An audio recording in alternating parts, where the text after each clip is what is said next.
good morning, good afternoon to wherever you are joining us from. My name is Nadine. I'm with the Stories team.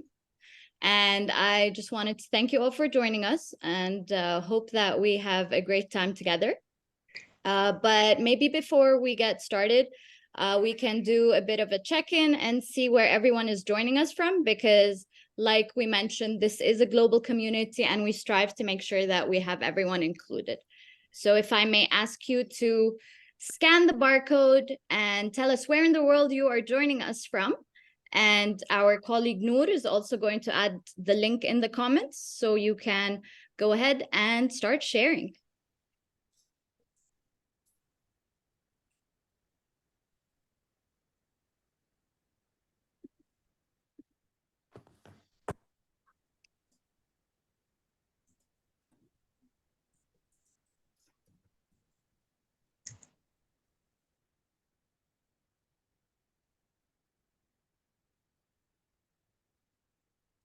All right, that looks like a global joining. We've got Canada, Lebanon, Egypt, Dubai, Qatar, Pakistan.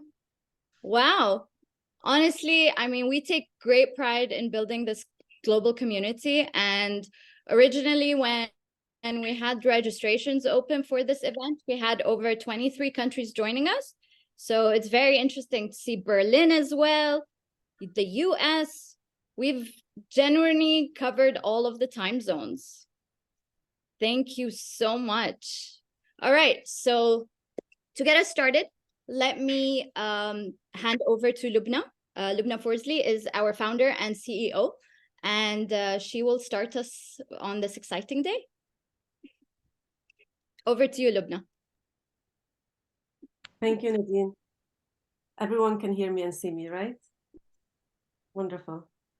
So I'm Lubna, and I'm dialing in from Canada today. I'm a certified coach. I'm a member of Dr. Gabor Mate's Compassionate Inquiry community.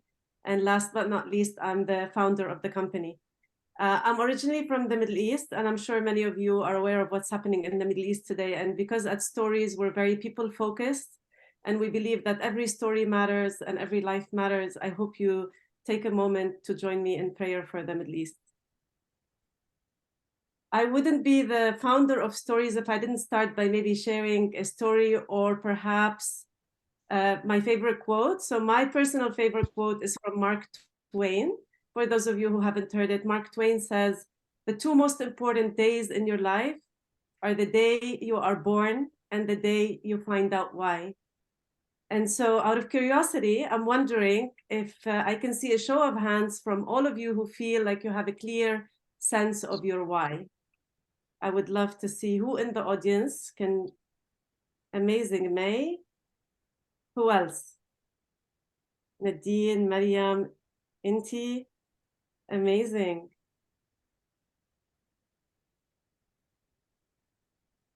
That is so great to see.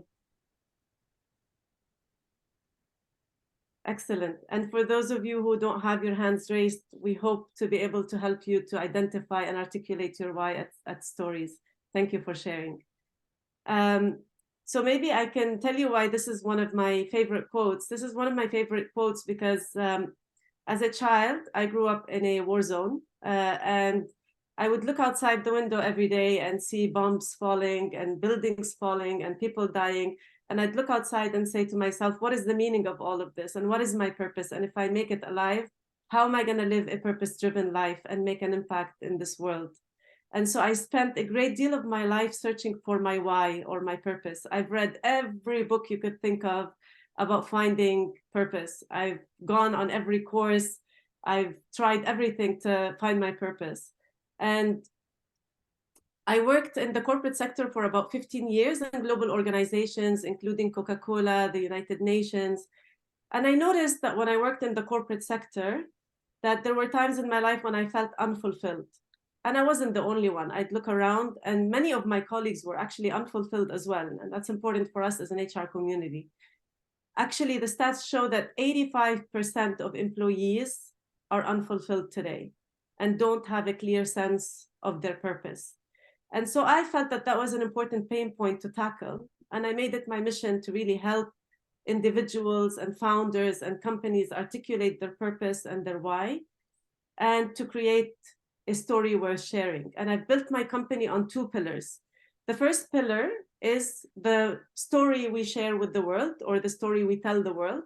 And we do that by helping founders and individuals and leaders articulate their purpose.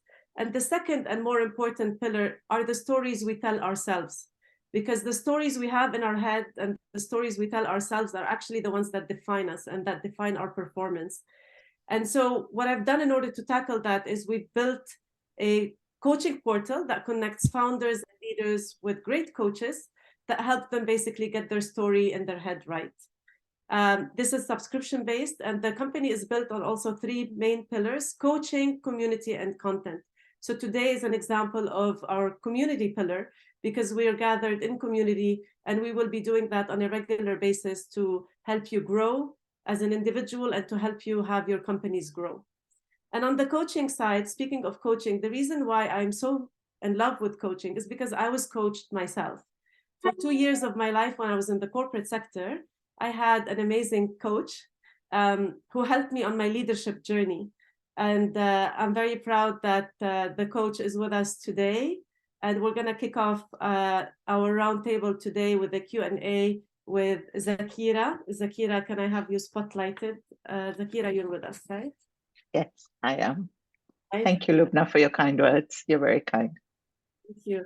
So Zakeera is joining us from the UK, and we'll kick off our roundtable with Zakeera. Zakeera has a magic wand. She has this magic wand, and she can transform people. And she transformed me when I was in the corporate sector. And I'm very proud that she's one of our lead coaches at Stories. She's the leadership development and performance coach, speaker, and facilitator. And her expertise is in supporting founders, entrepreneurs, and organizations to match their strategy with their execution.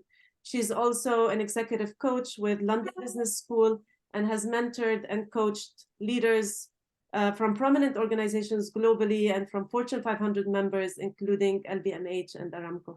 Welcome, Zakeera. Thank you. Thank you, Lubna, for your very kind words. I'm humbled. So the way we're going to do this today is we're going to do a Q&A. I'm going to ask each speaker about 4 to 5 questions, and then I'll take a pause and I'll have each of you ask Zakeera or any of the speakers any questions. And if none of you don't have any questions that come to your mind now, you can save these for later. The speakers will be with us till the end. But I would really love for this to be your space, your time. We're gathered in community for you to grow and to learn and to just ask any of our speakers anything. And not only our speakers, you can feel free to come on screen anytime, put your hand up and share anything that has helped you on your journey. So I'll start with you, Zakeera. Zakeera, today's theme is people and culture. And let's start with the big picture first. What is culture to you? So if I was looking at it as an academic, sociologists would describe it as a set of values, beliefs, and a system of languages and communication that can get a bit too head heavy. I tend to describe culture in an organization as that unsaid, unspoken, unseen glue that actually holds the organization together. It is completely unseen. It's non-tangible. You get a sense of it when you walk into an organization. And you will know when you walked into one and you felt completely comfortable, whereas you walked into another one and you thought, oh my God, I don't want to be here. So it's a way, and how do I describe it? They're unwritten things. It's the way we behave. They're unwritten rules, how we behave with each other, how we behave with our clients, interact, And fundamentally, I really see the culture as being the embodiment. It's how we show the values and the purpose of the organization. So for me, I'm really passionate about it. But without that culture, achieving those goals becomes very difficult. Thank you for that. I love that. I think too many people think that culture are the values that we have on our walls, and nobody actually observes these values. So I love your definition. Thank you. Oh, how do companies can create a healthy culture, especially in their growth phase? look, there are a few things that we talk about constantly. It's actually, growth phase is, the first thing is define, I mean, really define and communicate those core values. Don't just stick them on the wall. If you say integrity is, what does integrity mean to you? Not just in definition. Don't take it from thesaurus, don't take it from a dictionary or Webster's. Get people to tell you, get the people, your foot soldiers, to tell you what does integrity mean. And then understand that because people come from different cultures, we have such a global landscape at the moment, integrity will mean different things to different people. So how do you take all that and combine it to be yours, your integrity in your organization? So define those core values. It's really important. And where it goes wrong is when we don't talk about it or we don't lead by example. If leaders, okay, I'm going to just chuck it all at HR because I'm from HR as well. If we do not live and die these values, and I mean literally live and die these values, there is no way we can go out there and say to somebody, you're not doing this or you're not doing this. So that really helps create that culture of inclusivity and diversity. So for me, those are some of the key things. And when you believe you have got those values, I look at a slice of the triangle. When we look at the triangle, I ask everybody in an organization. So it's not just the top level people who sit around the desk. I want to know what my person who is at reception thinks about integrity or professionalism or energy or whatever it is. And then communicate, and then you know what? Communicate again. So don't stop communicating. That culture really becomes that glue for everything, all your policies and procedures. So don't put out a policy if it doesn't reflect your values. If your values and your policies and procedures and processes are not married, I literally mean married, literally at office, don't put them out because then that's telling a lie. So communicate, lead by example, define it, and define it in behavioral terms. Keep it simple. I have this wonderful picture of two camels kissing. Okay, I have a thing about camels, right? And I always put the word KISS on that. And they look at me and they go, okay, why are the camels kissing? And I said, keep it short and keep it simple, keep it short and simple. Make it understandable for everybody. Don't complicate things. And the last thing I tell to my HR community, and I call it my HR community because that's where I started out, is don't hire for skills. Don't hire for knowledge. Hire for the culture fit. If the culture fit is right, you can teach somebody anything. And I promise you they will learn. The number of times I have put my money at board level on knowledge and skills being at 70%, but the attitude and culture being at 100, I have not failed. And I'm talking board level appointments. Don't be afraid to stand for your courage of conviction, but believe in those. Okay, that was a bit passionate. So carry on before I get carried away. That was lovely, Zakeera. I loved it. You know me and culture, yeah, right. Get me started, I won't stop. So you're skilled at basically helping companies and leaders align their strategy with their execution, with their day-to-day operations. And I know from speaking to so many companies, so many people struggle in that space. What would be your advice in that area? Okay, so first of all, does everybody in the organization, from the CEO to the reception lady or person or gentleman, know the strategy? First question. If the answer is no, then you're failing right there and then. That strategy has to be part of the DNA of the business. Everybody needs to know, what am I contributing to that end purpose? So involve everybody, and I mean sincerely everybody. I walked into an organization a couple of years ago and they gave me this 72-page document and said, that's our strategy. We don't know what to do with it. I just killed myself laughing. I said, okay, well, let's have a read of it, shall we? It's about creating that clear line of sight. How am I contributing to this organization and to the purpose and to the overall values of the organization?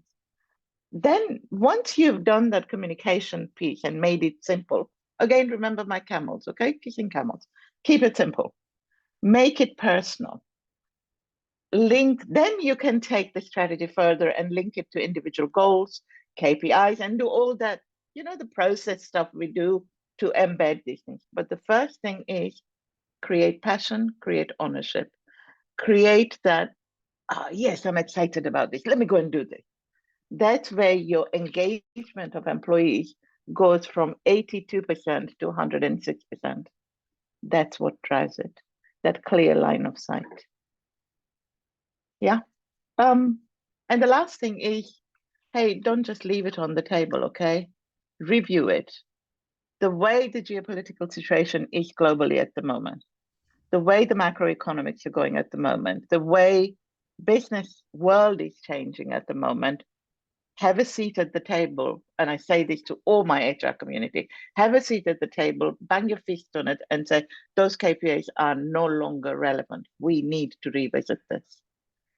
And unless you speak up, your people will not achieve their objectives. They do not achieve their objectives, motivation goes down the drain. Okay, that was connected to that one. Yes. Thank you, Zakeera. Pleasure. Actually, you brought up an important point also about the dynamics changing and the importance of change management. And we see that a lot on my tour recently. One of the things that came up the most in organizations is transformation and cultural change. And I'm wondering, you coach at the London Business School and you coach with us. And I'm wondering, what are some of the things that you're seeing today as obstacles or issues in the space of people and culture? I would bring it down to just three things, really. There's a lack of clarity. When the strategy is not reviewed, there's lack of clarity. Is this relevant anymore? It's not relevant around communication and that resistance to change. Those are the three things. Everything else about engagement, accountability, responsibility falls under these things. If you can clarify, then that works really well. So I often talk to leaders about an acronym ABC. Okay, I like my acronyms. I like camels as well. So ABC is if you're looking to understand the psychological needs to build the right culture, A is for autonomy, B is for belonging, C is for competence. So the question should be, why autonomy? The feeling of having choices and decisions over one's actions and contributions increases that engagement. Belonging, we all know about belonging. I don't even need to speak about that. If you don't belong to a community, good old Maslow's theory goes out of the window. And competence, today's generation, we do a lot of work with Generation Z and the millennials. If they do not see themselves building the skill sets, they will not have that sense of fulfillment. Simple, A, B, and C. Use those as a base thing. And of course, KISS. Very simple, isn't it? Thank you so much, Zakeera. Pleasure. Zakeera, I'm going to move to the next speaker just to make sure that we're on time. And I'll ask each of you who have questions for Zakeera or for any of the speakers. Maybe what we'll do is we'll take a break after a few speakers, and then you can ask them your questions just to make sure that we are on time. Zakeera, somebody's writing in the comments. That was great. Wonderful. Thank you, Katrina. Thank you. Okay. Thank you, Zakeera, for joining us. Our next speaker is Heike Virmond. And Heike is the Chief People Officer of Kitopi. She is joining us, I believe, from Dubai today. Are you in Dubai today or no? Where are you today? Switzerland. I'm in Switzerland today. Okay, wonderful. And so she's joining us from Kitopi, a tech-powered multi-brand restaurant with 5,500 people. She's the former Chief People Officer of Gate Group, worldwide leading airline catering, responsible for all aspects of HR. And before that, she was the HR leader for Netflix in EMEA at the time when Netflix expanded across Europe. Welcome, Heike. Thank you so much. Yeah, thank you so much for having me today. And welcome to everyone. Thank you.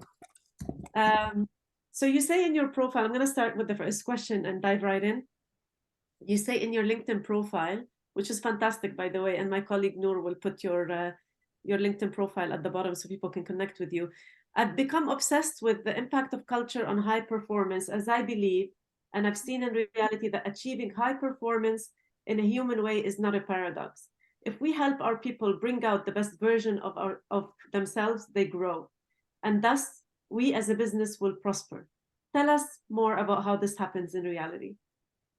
So firstly, I think Zakeera and we could go for ages on the impact of culture, as I'm also super, passionate about this topic. So on your question, Lubna, I think the human mind, the human soul, we all want to grow. We have curiosity inside of us. Otherwise, we all would be still in the savannah being chased by lions and not have evolved to the way we are. There is this desire within the human being to grow. But we as society sometimes limit this ability to grow or make it more difficult for people to grow.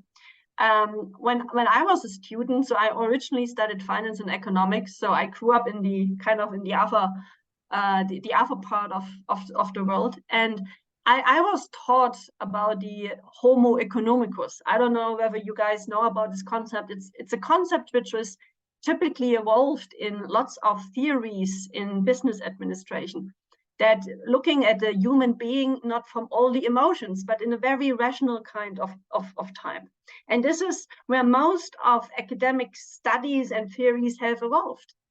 But, I'm challenging this. We are human beings, and human beings have a lot of positive, but we also are sometimes jealous. We sometimes are not the perfect God-sent creatures we all want to be, right?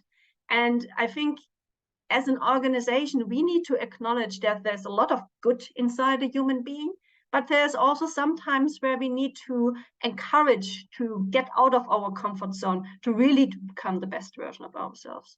So something at Kitopi, what we have been, and I know two of my people team members are here with me as well. And we at Kitopi, we experiment a lot with continuous feedback, with what we call performance enablement, to have a lot of self-reflection, 360, to really help us not only see ourselves, but see what others think. So that's part of the human, but I think it's also part of the human at every policy or process we develop to think about what's the impact we are generating on people's lives, on people's souls. That's my mission, to have a positive impact on people's life. And so high performance is feasible if we acknowledge that we are human beings with all our flaws, but with always also the good spirits we have inside. And as an organization, we need to cater to both of them, the good and the ugly of the human being. Thank you. That was beautiful. I always say that we need to show up as our whole self. Yes. With fully, authentically as our whole self. That was wonderful. Definitely. One of the things that I loved about our discussion a few weeks ago is our discussion around purpose, and how you at Kitopi, although you're quite advanced on your journey, you came back and revisited your why or your purpose, and you did that across the whole organization. And I really, really believe in that. I think that every company and every entrepreneur needs to be grounded in their why and in their purpose, and need to communicate that. Tell us a bit more about how you did that at Kitopi and how that links to culture. Yeah. So I've been now with Kitopi for nearly 1.5 years. And the reason why I joined is actually when I visited the office for the first time as part of the interview process. And I think, Zakeera, you mentioned this as well. I literally could feel the culture. I could feel the vibes in the office. I could feel the energy. And you might argue, well, Heike, you are a people person, that's why you can feel that stuff. But I would argue all of us feel it, just probably on a different level, right? So that was really the reason why I decided the culture, how people interacted, what I could feel. And then I joined and I looked at the values, which were written really across everywhere. And then I asked a question like, how do you understand this? And I asked like 10 people and got like 11 different messages. So with this, I knew, look, on the values, yes, there is something, there is this kind of intangible Zakeera spoke about, but we haven't really nailed it down. And we also then, we asked like all our, at that time, 4,000 employees with a survey, an employee value proposition survey. So we asked about the values, like how do they resonate? How do you live them? And we got a mixed picture. So that kind of putting the dots together, like internally, I knew we need to do something. But then I needed to go to my C-suite and the two co-founders who are like, no, we have great values. Why should we look at them? And we then really started looking, okay, let's have a look on our purpose and our mission statement. And we came to the conclusion, so it was satisfying the world's appetite. And about like, but why? Why does it matter satisfying the world appetite? Because we don't want people to starve. We want people to do something different with food. And we came to the conclusion now, what with our food, we want to create joy with people. And that sometimes this is a healthy salad, and sometimes this is a burger which is less healthy, but still enjoyable. And there are lots of discussions around it, because part of us wanted to have a purpose which is even better seen, like we want to go really into the healthy direction. But I think a good purpose also is grounded to what you're doing. So it's ambitious, but at the same time grounded. And through all this, then also we started, okay, now let's look at the values again. So this was in January earlier this year. We are now 10, 11 months in. And I'm going back to the org and I'm asking about values. We also really put them behaviors down, like what do we mean with the values? And it's a journey, right? It's not like a travel policy we can put into Notion from one day to the next. On values and purpose, people need from this, they need to digest it into their hearts, into their human beings. So we need to talk about it, engage on it, ask questions like, how do you show we care for each other, which is one of our values, right? And so now am I satisfied where the org is in really, no, we are not there yet completely. We are talking about it, but I can sense still we feel the culture, but we can't really express it. But I'm fine with it, right? I'm fine with it. It's a journey, but it's a journey where we all need to talk about it and not thinking, oh, it doesn't matter. No, values matter. It's the oil in the machine. It's the oil which makes the thing actually working together. So it's a worthwhile investment. Thank you. That was wonderful. You grew up to I believe you said 5,500 employees, right? Yeah, now we are 5,000. I work with a lot of entrepreneurs that are experiencing hyper growth. And one of the things that I notice, they say as they're experiencing hyper growth is that there's a lot of cracks in culture as they hyper grow, right? It's not easy to grow to 5,500 employees without, a crack in the culture. How did you manage that at Kitopi? So, I only can speak for the last 1.5 years. But from that, I think there are two observations. One is, so we grew part of it also through acquisitions, like we acquired other businesses to join us. And we grew by hiring by ourselves. I think hiring by ourselves to keep the culture is still tricky, but not as complicated as the other scenario. Because if you have a really good process where we have at the end what we call bar raiser. So for example, one of the participants today, Laura, is part of my team. She is one of the bar raisers. So what the bar raisers do is really seeing whether the new candidates work out from a cultural perspective. And here we are not looking into cloning people, right? I don't want to have all people behaving like Heike or Laura. No, what we want is to see, is there like a foundation of where can meet on the values, right? Where we don't clash, where we feel like there is a, common understanding of seeing at the world and seeing what's important for us in the world. So I think and then, through then trusting the culture in itself, that if you hire the right people with the right cultural fit, then integrating them will help actually that the culture will be enriched. On the other scenario, if you acquire new businesses, this is a bit more tricky, right? Because they come from a different culture. They come from different mindsets, from different things. I just recently are going through this exercise, so integrating 1,000 new employees. And I had these conversations with them about purpose and values. And guess what? First time I came there, literally they looked at me, I'm coming from the moon, talking about stuff they don't know. And so I came back and back. And now that's also something what I believe the human being is open for everything good in life, right? So if you come with good intent, people will open up to you. And that's also what I'm seeing. But again, it requires effort.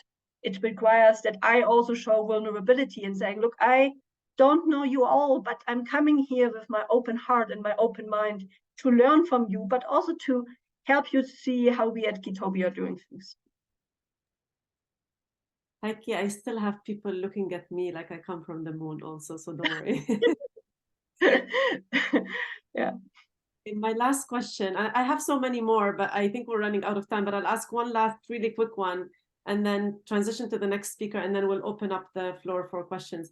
Was it really hard to make the transition from Netflix to Kitopi or to any of the other companies that you went to? Well, I had one step in between, right? Gate Group, airline catering, Gate Gourmet. For some of you who travel with the plane, most of you probably would have enjoyed or not enjoyed the food.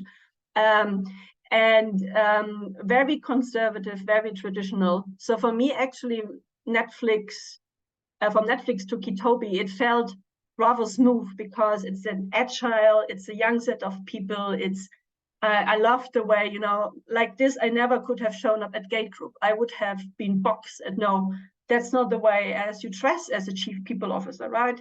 You need to have lipstick on and a proper dress and all of this. And here, I don't know where you, so yes, I'm wearing very proudly a Kitopi sweater. And, I think it's this, how we just showing off or showing like who we are without putting protection around us is something I believe every organization should have. And Netflix gave this to me, and Kitopi definitely has given this to me. That's wonderful. Thank you. That's a My good pleasure. example. Thank you for your time. I'm going to transition to the next speaker really quickly, and then we'll give you space to ask any of the first three speakers some questions. So our next speaker is Leena Khalil, joining us from Dubai. Leena is the co-founder of momsworld.com, the largest retailer for mother, baby, and child. She's been recognized by Forbes multiple times and has won over 60 significant and prestigious awards. Together with the founder, they were recognized for leading the largest women-led exit in the Middle East. Welcome, Leena. Hello. Hi, Lubna, all the way in Canada. Leena, I'll ask you the same question as Zakeera. What is culture to you?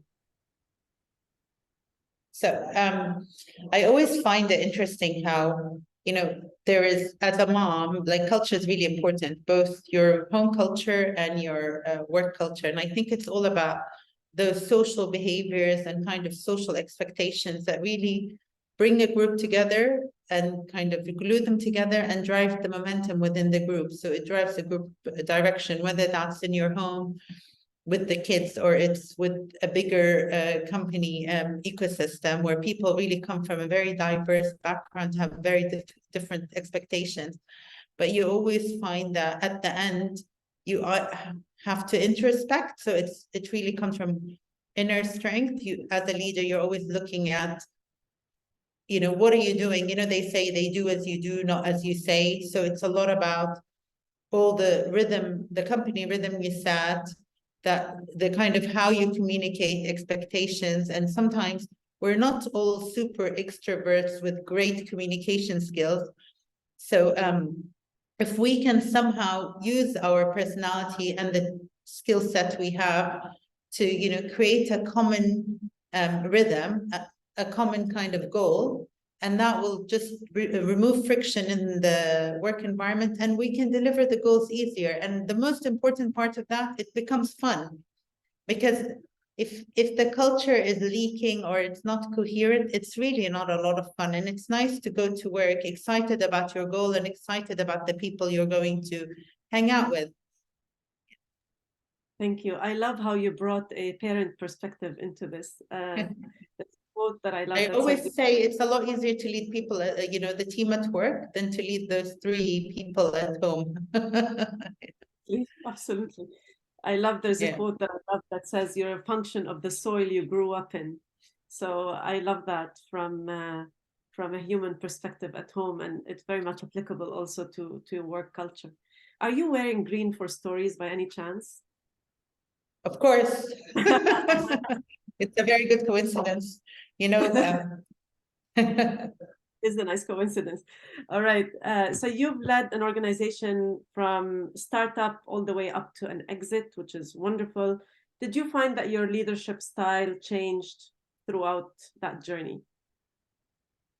I think you know, you have like a honeymoon phase, and then you have the I need to scaffold myself to the next level. Oh shit, this is going to be really hard. So you're like, you know, you launch, it's exciting, you're momentum, you're hiring the team, and you're very hands-on. So you know everyone, you know every process, you're making it happen. And that's a really nice feeling. It's like pottery when you make a pot, or you know, you create something with your hands. That's a lovely, lovely feeling.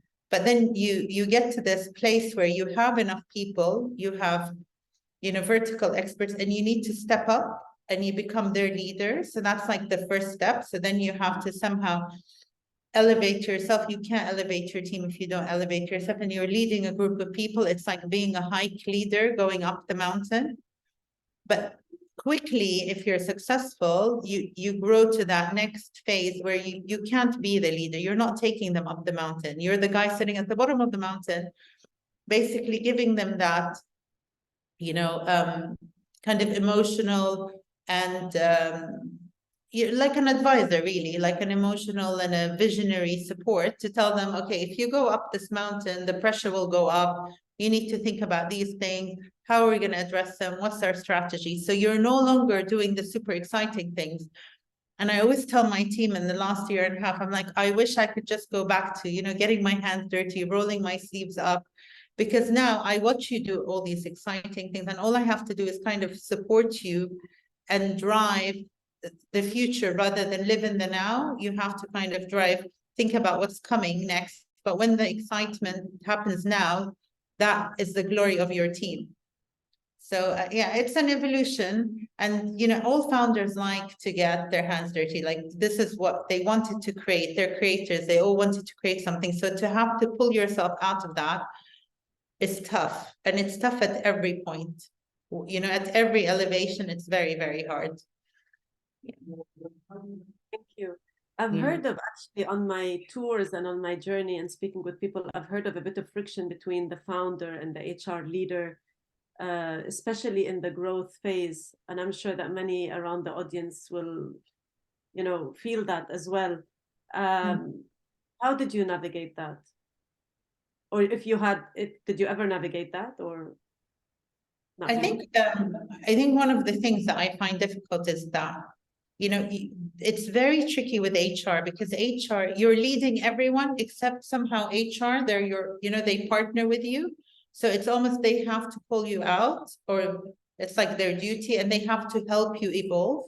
So that's a very hard relationship, because it's a two-way. It's, you know, you're their boss, but they also have to help you evolve. So it's a little bit tough. Your whole team should be able to pull you out and point out, you know, areas of growth for the better of the organization, but it's kind of HR's duty. So that's a very hard relationship, and not every HR one recognizes that, and not every HR wants to do that. So it's, you know, the HR team is a really special team, because they're looking out for, they're building the future with you, they're looking out for risk, and they're kind of the guardians of the welfare. So it's quite a tricky one. Yeah. They're like the glue, as Zakeera mentioned. I feel like they are. Yeah. So you are one of our biggest supporters at Stories, and I'm very grateful for that.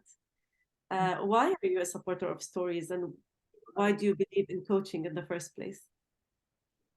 I think if I looked at the personal journey, I believe in community. I really do. And I mean, at Mom's World, we built, you know, one of our pillars is community, but I always say I didn't make it this far alone. And there's all this huge group of people that made it possible, from the mom at school who knows every teacher and every new detail, to all the coaches that helped me on the way, who basically, some people coached me with, you know, how to deal with my teenage children. I had coaching, HR coaching. I had all types of support and different types of coaching at different stages. And, you know, whenever you hit that dead end and you feel incapable, you know, you go to a lot of training, a lot of workshops, but not all of them you're able to apply, because some of them go against your nature or against your skill set. So somehow you need to reconcile that. So, you know, a simple way to explain it is like when my son turned 14, oh my God, I had to somehow start talking to him on the same level, not babying him. And he resented the way I used to talk to him, but he's still my baby. So I had someone help me through that, shockingly, and I had to introspect. And this is like one relationship or one link in my life, but life has so many links and you have to evolve, and you're not always accepting of that evolution. So I believe like a coach can help you look into your life in a more objective fashion, and you can help you develop those skill sets, because it's easy to read a book and say, oh yeah, I can do this, but it's the execution that's hard. Maybe you can become my coach for my 14-year-old. No, I resign immediately. All right, thank you, Leena. I think we're almost running out of time, and I want to make sure the audience has time to ask all the first three speakers some questions. So I'm going to pause on asking you the remainder of the questions that I had for you. And I just want to take a moment to see who among the audience has any questions for Zakeera, for Leena, for Heike. Rana, maybe you can introduce yourself and go ahead. Feel free to unmute. Okay, thank you very much. Hello, everyone. I'm here in UAE, so I must say good evening. And if you have morning, then good morning. I'm regional HR manager at Cafe. I've been in the business since last 12 years. I've been in UK before coming to UAE.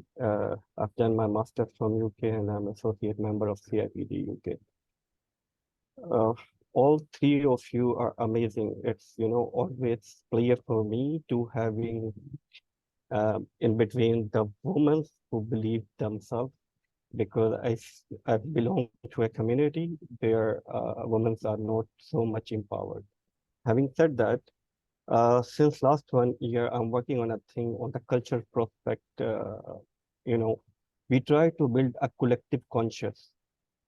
So if any one of you can guide us, if you have been through a phase parallel to the culture, if you have ever successfully developed a collective conscious of a company and how it worked for you. Thank you very much. Thank you for that question. Can I I think, is this a question for someone specific? Any of you, you know, equally, you three are equally great, you know, whoever. So I think one of the things that's, whenever I've seen people struggle with coming up with this culture, it's more a commitment towards a common goal. So I don't like, you know, I'm very far away from this, but somehow it's like that you commit to the outcome. Like, what is the outcome? Where are you going? What's your North Star? And I think that really helps bring it together, because if you agree on the North Star, it's very easy to eliminate things that don't align. So how, you know, how does the outcome look like? And that really, and the outcome has to be a 360. So it's like, how do you want, you know, how do you want the organization, the people in the organization to look like? What do you want to achieve for your customer? And then that somehow you can bring that together. But it's more like a commitment to a common culture rather than coming up with a culture that I find is a big barrier. But I revert to the other speakers, yeah. Yeah, Leena, I totally agree. You know, I think you can't really force a culture on an organization. There needs to be something already around it. in terms of what people see and feel. But Rana, if I understand your question correctly, it's also like how to develop this collective kind of consciousness towards the direction, right? So, and I truly believe it's getting all our three centers aligned. So the mind, the heart, and the gut. And I think also every human being takes in information in a different way. So I think we need to cater to the different levels, like addressing the unconscious as well as the conscious. But then also from a language point of view, you know, some are more visuals, some are more auditory. So really to make it easy for people to take it in and to lower the barriers, because there might be some resistance, right? There might be some, to protect ourselves, we build these protection mechanisms. And if we want to reduce them, you need to make it easy for people to let it in. And then, as I said before, coming from good intent, if you come with good intent and if you're coming with something positive, 99% of people will allow it. You know, we don't talk about the 1%, which might be more difficult, but 99% will allow it because all of us strive for connection, for something bigger than us. Thank you, Heike. And maybe So I will agree, Rana, I will agree with everything Leena said and Heike said, and now she's talking about alignment of the head, heart, and the gut, and those are equally important because we talk about the three brains, the head brain, the heart brain, and the gut brain. If those are not aligned, you won't. The biggest thing in all this, that culture will come, that collective conscious will come, provided those values are aligned, provided everybody owns and believes in those values. But you have to create that ownership. And that's a lot of hard work, Rana. Don't give up on it. It's have town halls, have open meetings, talk to people, and translate it into simple stuff and behavioral segments. That's what it's about. Thank you. And maybe I'll just add my 2 cents here because I'm part of Gabor Mate's community, for those of you who know him. And he always says that the purpose of therapy and coaching is to bring the unconscious to consciousness. And so I think if you want to create a conscious culture or a conscious environment, I think it's important to also make sure that you invest in coaching for your leaders so that you're all going in the same direction and you all bring the unconscious to consciousness. We have a lot of questions, so I'm going to maybe go through 2 really. Maybe we can just have one speaker only answer each of these, and then we'll transition to the next set of speakers. So there is someone who said, HR, I think if I can ask Zakeera to answer that one, because we've discussed that many times. HR is taken as a support function. How would you advise breaking the barrier and engaging with leaders to adapt to change, and maybe to taking also HR as a very strategic function? Can you talk to that, Zakeera? Yeah, basically don't take the job unless HR has a seat at the table. Quite simple. Quite simple. If you cannot have the impact, you do not belong there. Go and work with an organization that will allow you to have an impact. I was hired in my last corporate role as a coach to the board of directors, and that gave me the seat at the right of the MD. And as long as you have your main stakeholder supporting you, you can create that culture. It took us 4 years, but we grew the business 438% in 4 years. But it was hard work. You will drive the values, you will create the culture, and you will take people with you. But you need to be able to have the impact. If it is, the support functions will come because those are the hygiene factors. Those are essential. So you need to be really good at that. But they need to trust you and believe you, and you have to start by having the main stakeholder behind you. Without that, I'm sorry to say, you ain't going to get nowhere. And that's a very English phrase, but that's the truth. And if they're stuck there, so what should they do? Jump ship? You know what? If you're not happy and you feel you do not belong, I'm sorry to say, yeah, go and have that honest conversation with your boss and say, unless I can have the impact, I can do this, this, and this for you. Unless I can have impact, I am not satisfied. If I'm not satisfied, how do I provide service to my people? You are there to provide a service. You are there to provide support. You are there to say, how can I make your life easier and your work easier? If you cannot do that, what is your purpose? Why are you in HR? You have to ask yourself why you're there. Thank you. Thank you.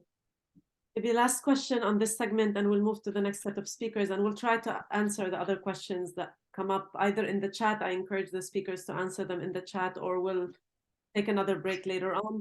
Thank you for your sharing your personal experience. I'd like to ask any one of the speakers, how was it as a woman working in an organization with predominantly male presence convinced them that as the company is quickly growing, it's important to focus on keeping a healthy and inclusive culture? Who would like to answer that? I'm smiling as I'm literally just went through it. So Zakeera, Leena, it's okay, I would take it. I think firstly, I need to admit it also started a little bit with me when I was accepting the CPR role for Kitopi as a German woman coming to the Middle East. I had my wrong bias. I had my wrong, what has been taught to me during the last now over 40 years. So firstly, I needed to get rid of my own biases I had. But when I realized, no, I'm accepted, I'm seen, then I started to look around for my other female. And guess what? I'm the only one at C-suite. I can count on two hands, on one hand, actually, on my more senior leadership circle. And it's not that I have a problem being myself surrounded by men, but yeah, it makes a difference, right? It makes a difference if there are more women at the table than there's just one. And so for me, I had been then talking for months now on this topic with my leadership team on diversity. And working for Netflix, I loved the statement from Virmond Myers, who was the VP of Diversity Inclusion. She said, diversity is like being invited to a party. Inclusion is invited to dance. And that's where I was always coming from. It's not only bringing now more female on board, more introverts on board, more different nationality on board. It's more like how we can make them feel safe to be themselves. And so we are actually, I can't tell you about the outcome, but we are literally in the process of increasing diversity and inclusion. But I think in my specific example, unfortunately, despite me talking about it and explaining why it matters, well, it needed that a few female leaders decided to leave the organization, and suddenly my fellow C-suite, oh gosh, we have a problem here, we should do something.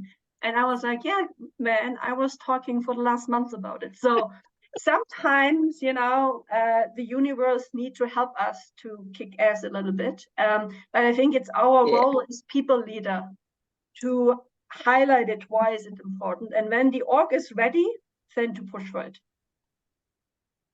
Thank you, Heike. Yeah. We'll stop here and take further questions later. I think my colleague is going to take us through a small transition and a poll, and then we'll come back and start the next set of speakers.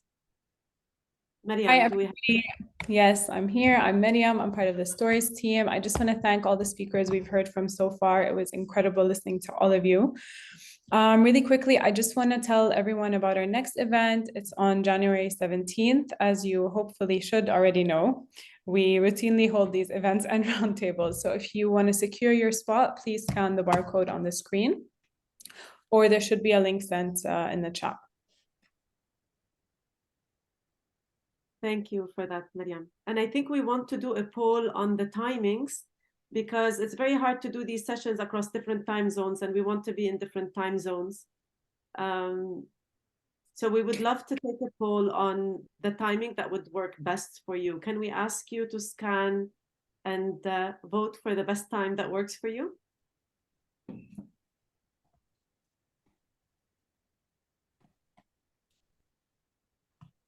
And I think the link will be in the chat for those of you who are unable to scan.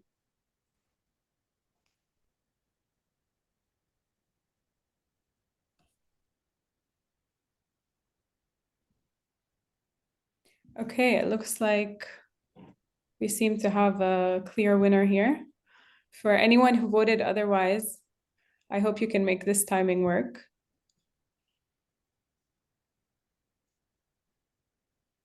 Sounds good. Yeah. If you don't see the timing that you would prefer, you can suggest it in the chat, and then that would be fine as well.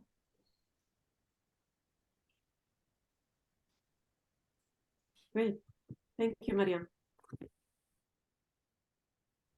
All right, we're going to transition to our next set of speakers. We have, I'm going to start with Heidi joining us. Heidi's joining us from Canada.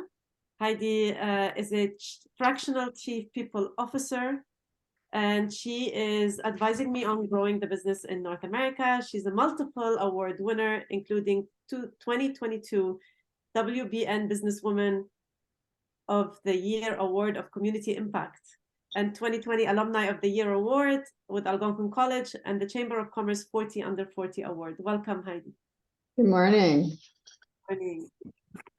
So you are not a stranger to the entrepreneurial world, having been a VP of Talent and Strategy and HR for Invest Ottawa, an organization that's focused on accelerating growth and success for startups. What were the three biggest HR and culture learnings from your time at Invest Ottawa? I think a lot of companies don't reach their full potential. And if I could only have three, I had to really think about this. I would say definitely effective leadership. We know leadership's crucial for success, regardless of the growth stage, but we know for certain that strong leadership is particularly vital in those early years of a business. It sets the tone, it establishes the vision, and it really inspires the team to kind of achieve those kind of goals that you're setting. I would say among the thousands of decisions that a founder is going to face, selecting their co-founders and founding leadership team is really one that stands out as a significant one. Team members shape the company's culture, drives its strategy, and influence it to be successful.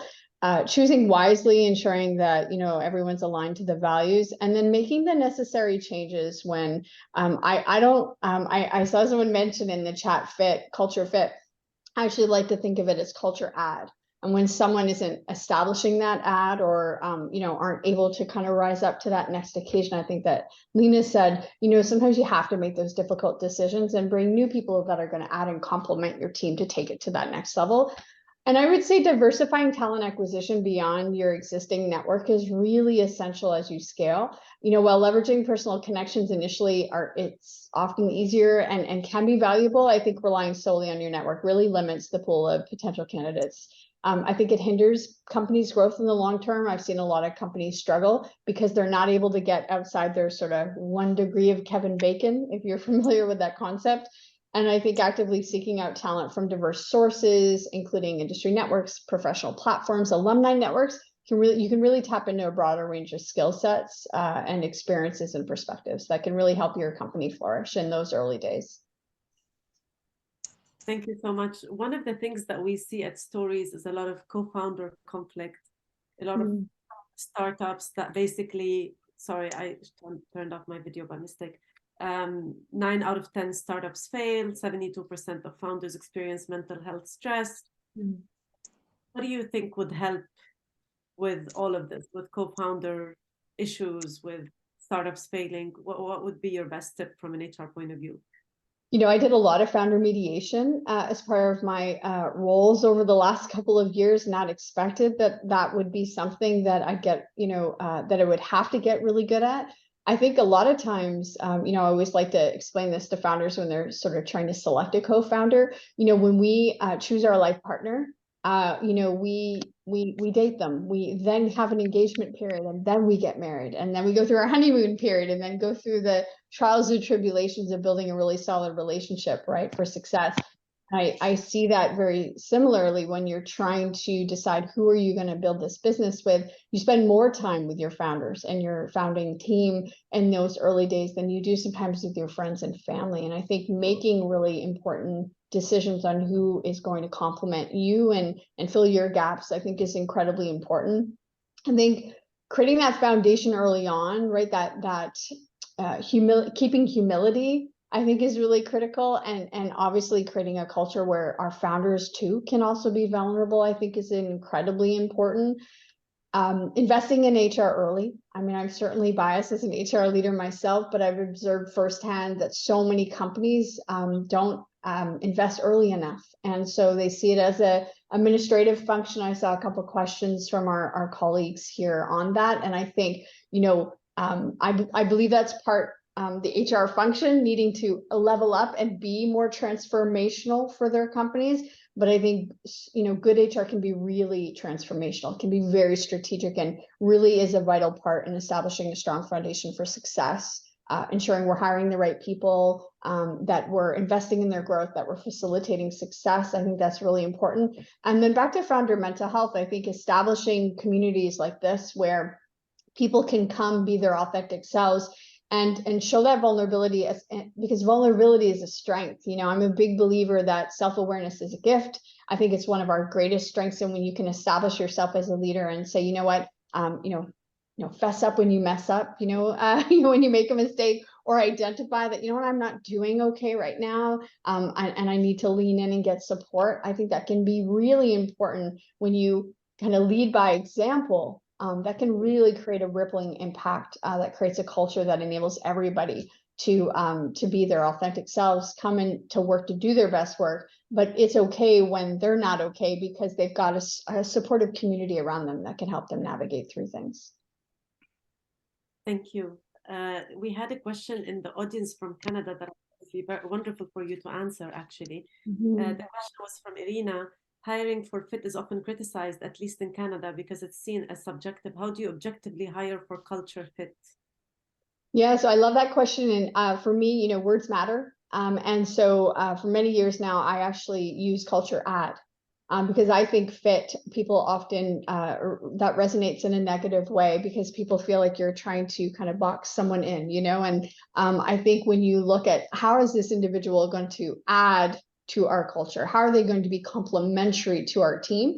You know, you're going to look for ways to basically look at the aptitude and attitude they're bringing. Maybe they're lacking certain skills, but as one of our distinguished speakers said, they can potentially rise up to that. You know, right now, when we look at talent being so critical to help drive our business growth, you know, we need to look at where can we have people come into the business that are going to add and complement, and then we can further invest in helping to elevate their skills to maybe help us meet our growth goals. So I think, you know, for me, I try not to use fit. I try to use add. And I think that even just changing that word, although it's a really small change, it is quite powerful when you start thinking about how these individuals are going to be complementing us, and how they're going to add value versus fit into this culture. Because as some of my colleagues said, some cultures are still a work in progress. And so by bringing in new people, they can actually complement our culture and help take us to that next level. Love that. And you have a lot of people in the comments agreeing with you, Heidi. So that's wonderful. Maybe my last question to you, and then we'll transition to the next speaker. Why do you believe in having a coaching culture? You know, I recognize the importance of surrounding myself with positive individuals, you know, who are also trying to make an impact and uplift one another. I really value the work that you're doing at Stories because you're bringing together a global network of like-minded individuals who are looking for their whys, who are looking for purpose, you know, and are looking that, you know, I think it's so important. Someone was saying to me yesterday, when you distill it down to, you know, what makes people happy, ultimately at the end of the day, you know, we all want to get up every morning and be excited about what we're going to be doing, making an impact, trying to be our best selves in this world. And I think reach our whys. And for those of you, you know, I was hesitant initially, Lubna, when you asked the question of, have I found my why? I found my why, but I'm always evolving it. So I was kind of like, do I put my hand up or do I not? And I feel like, you know, even that acknowledgement of having a community like this where we can come and share learnings, we all have different lived experiences. And I love the ability to come and connect with others and learn from others. And I think that that's incredibly important right now. You know, our world is in a really difficult place, and a lot of people are now more than ever needing to combat isolation, foster that connection. And I think we need a lot more kindness right now. And I think communities like this really inspire me to continue to do the work that I'm doing. Thank you, Heidi. And I mean, amen to that. I'm going to transition to our next speaker. Our next speaker is Stefanie McNeil. If I can have her spotlighted on the screen. So Stefanie is also joining us from Canada. Hi Stefanie. She's the VP of People from Field Effect, leading the global people and talent strategy in cybersecurity industry. And they focus on protecting SMEs, right, Stefanie, from the group of cybersecurity threats. Stefanie is also an ex-Shell HR leader from Canada. And I welcome you here. I think Stefanie also is celebrating Halloween with her kids today, as many of so thank you for joining us, Stefanie, and welcome. You have managed all aspects of HR, and you've started departments and grown them all the way up across all aspects of HR. Can you tell us a little bit about that? How did you do that? For sure. I mean, I think as some of my panelists have mentioned already, a really clear alignment with the organizational goals and mission, I think, is very critical, so that every process, every policy, everything that you establish is sort of meticulously aligned, whatever, with those foundational organizational goals and values. So I think that's really important. The other thing I think when you're scaling is also being mindful when you create those robust systems and processes, that you're creating them in mind that they can scale. So developing solid, efficient, adaptable systems, whether it's compensation and benefits or whether it's your talent process. Spend the initial time doing it right, being mindful that you can build and scale as you grow, because we are all in that phase of, hyper growth right now. And then finally, I think just not losing focus on the culture. I think being very intentional of what makes sort of you special when you're small, and then being diligent in how you can set up the conditions for employees to be successful, engaged, and prioritizing sort of that, as Heidi was saying, some of that culture add. What do we know to be true about the organization? What do we know people love about the organization? And how can we protect that as we scale? When you bring other folks in, then they're adding different culture and context.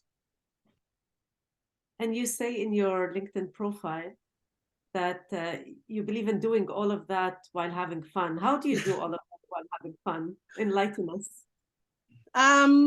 Well, I tend to believe, as a general rule, that the harder the work you do, the bigger sense of humor you need to have, and you need to bring sort of levity to the situation. And we know in HR, you can, on one day, maybe you're dealing with restructuring, you could be dealing with employee death, you can deal with really heavy things. So I think generally having some levity, transactionally, what that looks like for me is really focusing on getting to know your individual team members, what their values are, what their motivations are, being mindful to get to know the full humans on the team, so that when we're winning together. When we're losing or when we're sharing our learnings, we're able to sort of laugh and joke about what those are. So some of those could be, in-person socials, leader rapid fire questions, but also just sharing from a place of authenticity when you are doing well, maybe when you're not doing well. And I think broadly, we're called human beings. It's not human doings. We're not a list of everything that we do. So I think the more you can lean in and getting to know the individuals on your team, the more fun you can have when you do connect those dots and we do start to excel and propel and win. You can sort of laugh and have fun and connect with those motivations. Lovely, thank you. Was it hard for you to transition from Shell to a startup environment, Stefanie?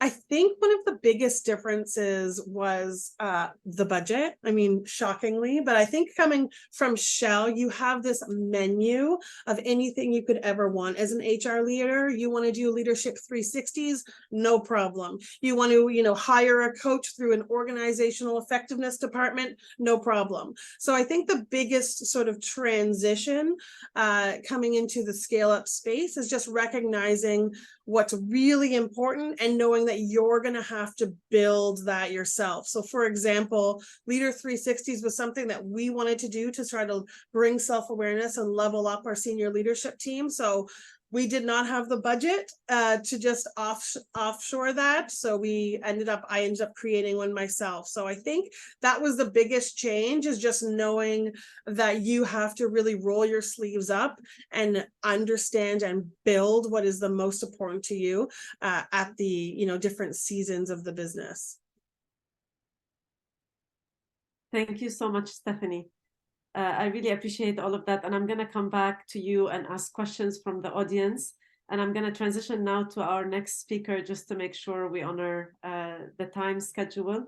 Thank you for that. And our next speaker is Ehab. Ehab is joining us from Berlin. Ehab is leading the talent acquisition function for GE Healthcare, Intercontinental region, a 10,000 employee region spanning 60 markets. He's previously held roles in Delivery Hero, Etisalat, Johnson & Johnson, and PepsiCo. He's also a founder. I don't know where you find the time, Ehab, to do all of that, but you're also a founder of Talent Checks. So the first question I have for you, Ehab, is how do you find the time to do all of that? Oh, well, thank you so much, first of all, for having me. And again, I've learned a lot. I've been taking notes throughout the session, actually, from all, our esteemed speakers so far. So from a time perspective, I think it's just like, prioritization and focus. And I think that whatever you really like to do and have fun with is basically, this is where you start to carve time for things. So it's like, again, my wife might disagree with me, but it's a lot of weekends, it's a lot of early mornings and late nights, but it's really fulfilling. And as long as it speaks to the purpose, back to, like, again, what you've mentioned earlier in the call, is that if it is linked to the purpose of or like my own purpose and my own goals, I think it makes sense, and you would find time for that. Thank you. And I loved what Stefanie mentioned. She talked about budgets and about having different budgets, right, in different organizations. And you're a founder, but you're also part of GE Healthcare. And you'll notice that as a founder, you'll have limited resources. Yes. So can you speak a little bit about that? Because I think a lot of us in the HR community would struggle with budgets as well. So tell us just a little bit about that on both sides. Yes. of No, look, I think it's it really helped me, because I've always had this mindset when I've worked in corporates across different organizations, is that you always deal with budgets as if it's just like it's your own money, and like, again, acting as an owner. And I think that this, if every one of us, whether you are an entrepreneur or not, if you had this thinking on mind, you'll think twice. Can I do it in a more efficient way? Can I do it in a different way? Should I be spending all this money on that aspect? And this owner mindset can really help. But when you are actually, as an entrepreneur, you are pushed to be creative, because, again, you don't necessarily have all the means and the resources that can help you deliver on what you need. And then you start to think of different ways of doing the same thing. So for example, I came across the concept of fractional, leaders when I started to pursue my entrepreneurial journey, because I might not need a full-time employee for certain functions. So can I get a fractional leader who can actually support based on our size and scale at that point of time? So, appreciating that they are required and they're necessary, but appreciating as well that I might not need a full-time, at least at that stage. And then when you start to think of that, going back to the corporate world and having a conversation with the hiring manager, I would like to hire this individual for that role, then you start to have a conversation. So what's the long-term vision for this role? Is it a specific project because of a certain spike that you're having, or it is something that will continue to be existing in the organization? And then if it's the cases that's no, actually it's because we have a spike, we have this project, then we start to think of like, again, so what could be creative ways of bringing those people in on project basis, for example, instead of having a full-time employment, and just like, again, rather than going through the traditional ways of doing things. And J&J, for example, have done something very, very interesting and creative recently, and I've seen actually Majid on the call and talking about, you know, coaches and mentors. He's been one of my, like, again, coaches and mentors while I've been in the organization, as well as a matrix manager. So I hope that he will see the recording, and I really like appreciate all the support that he provided while I was working with him in J&J. But again, back to J&J, they have just created something that they call it a J&J Reserve Squad, where basically they go to their alumni network and say that, well, we don't have full-time employment, but we have projects. And you know the culture, we talked a lot about the culture, you know the people, and you know the company, you know our purpose. Come and work with us for 3 months, for 6 months, to deliver, like, you know, a specific project, and leveraging their knowledge, their network, and their cultural addition, because I really love what Heidi mentioned about, like, you know, the cultural addition versus fit. And this is an innovative way of you to think through, like, you know, this employment engagement and leveraging gig economy per se, rather than like thinking traditional hires and only full-time employment, if that makes sense. Thank you. And I see that also Katrina mentioned that she loved that, because we're going to tackle talent portability with Katrina also. So yeah. Example, it's wonderful. And maybe just my last question before we transition, and I want to make sure we have space for people to ask you questions. You focus a lot on recruitment. Yes. Give us 3 hacks, or as many hacks as you'd like, about recruitment and culture fit or culture add. Yes, absolutely. Look, I think one of the very first things that I always ask my team to do is that go and understand the business of the business in order for you to be able to support them and help them. And I think that there has been few comments has been made around, like, you know, adding value to the business and making sure that you have a seat on the table. For you to have a seat on the table, I think we need to show that we're adding value first, and then we are brought to the table. It's not like, again, I earn the seat on the table. So the first thing is that understanding the business and understanding how can we add value to them, understanding their strategy, and understanding what does that mean from a talent perspective. Then the second thing is that once you understand that, you will need to work proactively with the business on supporting and supplying their needs. And I know that we have discussed, for example, separately, Lubna, around, like, you know, speed and quality, and like how can we get, like, you know, the right talents at the right time while focusing on the quality, and early on understanding of the requirements and being proactive and really being thoughtful about, like, again, those different talent needs that we have, and building those pipelines strategically in advance. Once you have the need, you will be able to deliver with speed without compromising quality.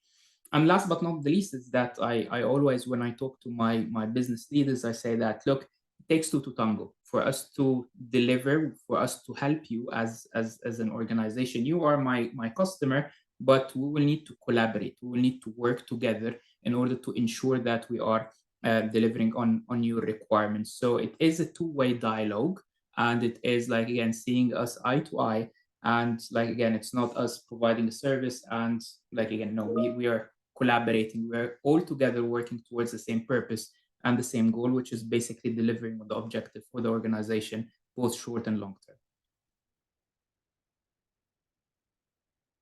You are on mute. Sorry about that. No, classic, actually. I was saying I have a question for you from the audience, but maybe we'll come back to that later, if that's Absolutely. okay. Just want to make sure we have enough time to listen to our next speaker, Katrina. If I can have her spotlighted on the screen. Katrina is joining us from Canada, from Shopify. She's the Senior Leadership Innovator and Product Builder. I think I got that right, Katrina, at Shopify.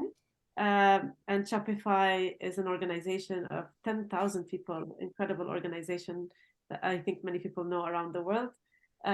Katrina was also the head of coaching and facilitation at Shopify. And so we wanted to make sure we bring her in to have a discussion about coaching and talent portability. And you've also volunteered at CHRP. Katrina, maybe we can start with talent portability just to pick up on what Ehab was saying. Can we do that?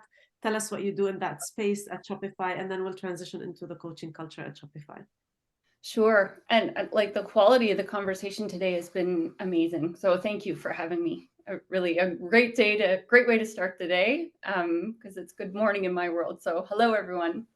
And okay, so talent portability is it's a concept about recognizing that individuals will have multiple different things that they're optimizing for throughout their career. And that may mean that their role itself needs to evolve and change so they can offer the best impact in the organization. The way that Shopify is looking at this is recognizing that a lot of us get into management and leadership roles, and then we don't know how to get out of them. I took note of what Leena had said earlier, where she said, sometimes I just wish I could go back in time, roll up my sleeves and get back to building again. What I'm effectively building and supporting is making that possible for leaders at Shopify who want to get back to rolling up their sleeves and actually contributing in a building capacity again. And it's very important to me personally because it's what I did. So you notice Lubna said past tense, I led. So for about 6.5 years at Shopify, I led teams, and there's a tremendous amount that I learned and experienced from that. And then what I recognized was I really missed being able to build from the ground up. And we've gotten so large that that's not the capacity I could hold as a leader, at Shopify. I had to make a choice. And so I did, I put my hand up over the last year and said, I think I'm in the wrong role. And, it took a lot of courage to do that at the time because it wasn't as normalized, especially in talent, in HR. And it turned out that was the impetus of a strategy now that we're building for talent portability, which is allowing managers to opt out and to make that completely celebrated and to make that something that has as much weight and importance to be a crafter as it is to be a manager. So that's really powerful because it means someone like me who had that not been something I could do, I would have still worked my hardest. I would have still given everything to the work I was doing, but I would also have been starting to think, I don't know if this is where I want to be anymore long-term. And my impact would have diminished, certainly because of that, because we talk about purpose, right? And so that would have started to feel a little further away. But instead, I got the chance to re-energize, and work on things that I thought I could offer a tremendous value toward. So now I get to work on the piece that makes that a little bit less of a social risk. And even, the other aspects of it from a compensation perspective, everything that you don't lose out by shifting to the crafter track, if that's something that feels right for you. So that feels very important to share because I do think in talent in particular,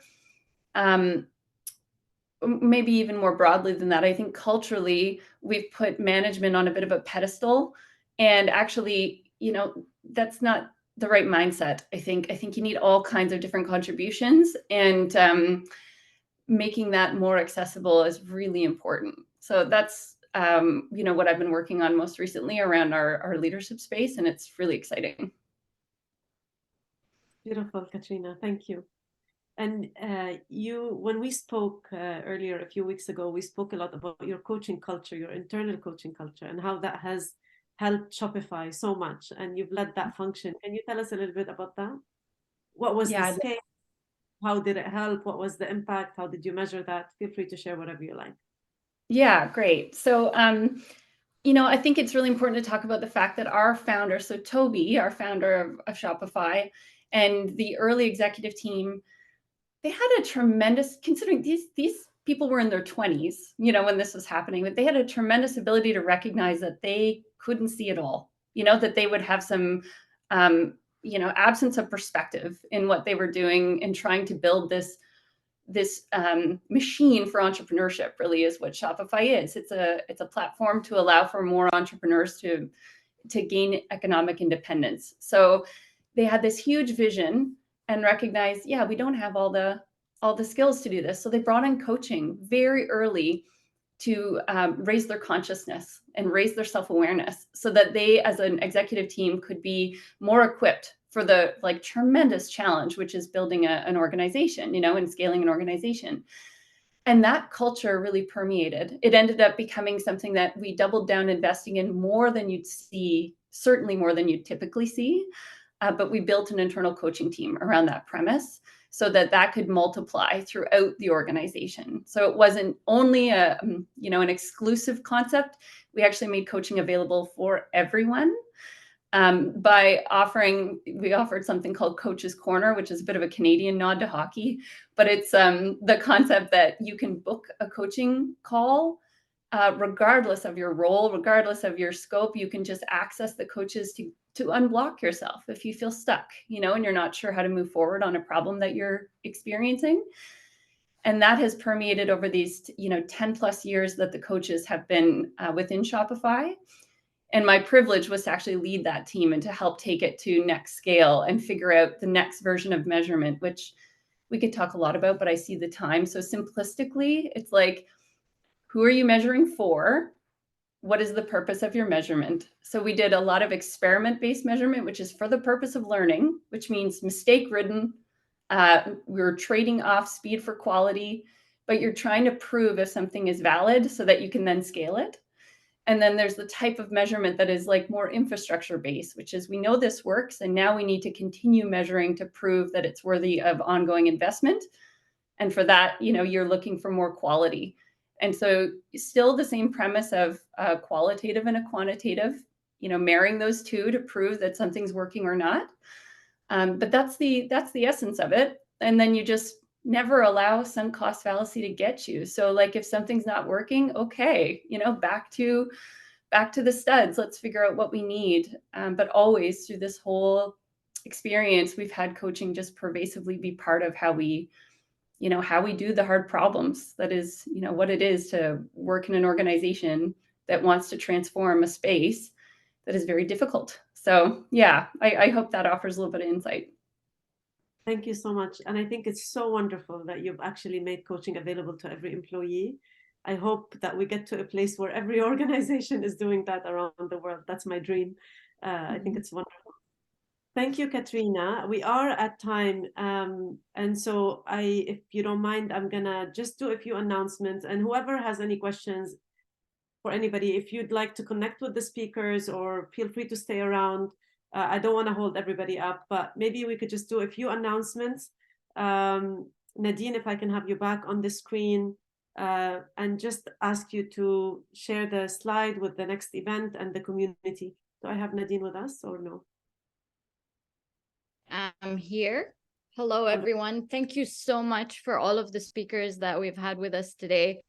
Wonderful insights. So before we go off, and thank you all again for your time, we wanted to just share with you about our HR community. So we've heard a lot about culture. We've heard a lot about community and the importance of support. And this is why we built this community. It's an exclusive online community made up of HR leaders like yourselves. So if I can maybe ask you also to scan to be able to join us. The idea is that we are creating a safe space, one that is unfiltered, one that is very real, that allows us to do more networking, learn from each other, and really share insights. And we do that through a portal where we're going to have our other events coming up as well. We'll be sharing content, and we'll have a WhatsApp group. So it's going to be also very dynamic, and everyone just really gets in there and gets involved with one another. So I think my colleague Noor is also going to share with you a link if you're not able to scan the barcode. And part of, obviously, like I said, the community is our events. And just a reminder of our event that's coming up Jan 17th. Please feel free to register from now to secure your spot. If you enjoyed this, we expect to have a lot more exciting speakers, just like the ones that we have today. And we'd also like to hear from you. If there are any speakers that you'd like to nominate, please share that in the comments or reach out to us by email, and we're happy to look them up and maybe have them join us. Thank you, Nadine. I think a lot of people are having to drop off to other calls. So I just want to make sure that we're mindful of everybody's time. We didn't have a lot of chance to ask Katrina questions or Stefanie or Ehab. If anybody has a burning question that they'd really like to ask right now, feel free to put your hand up, and whoever would like to drop off can drop off. I thank you all for joining us. I'm so grateful to all the speakers, to everybody who's joined. Anybody has any